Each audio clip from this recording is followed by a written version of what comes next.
Tapos lang natin kumain na.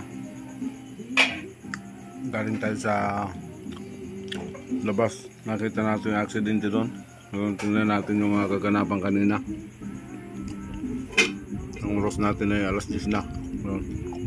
Kakakain lang natin. Nanawagan ako sa kontraktor niyan dyan sa may Piat, Birakatan Duanes. Mabuhusan na yan. Pangatlo na aksidente na ulog to dyan. Concern na citizen lang po. Mabalos.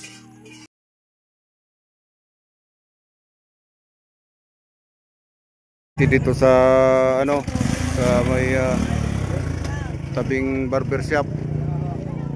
Nalaglag dito kanina. Ayun. Nalaglag na naman kamo. Report ng Barangay Tanod. Ito po si Ali Timbal. Ayun. Mahirap kasi oh. Hindi ba bumangga dyan sa ilaw? Hindi naman. Bumangga nga dyan, diretso dyan. Inilipat ko na lang itong ilaw, pinagpalit ko na lang ilaw kasi doon wala kanina yan. Oo. Pinagpalit ko na lang para na lang may mailaw man lang makaharang. Sige. Nasagasaan niyang ano yan. Ilang pang-apat na yan. Kaya nga. Gather po. Pang-apat na yan. Irereklamo ko talaga na Luway-luway lang po, luway lang.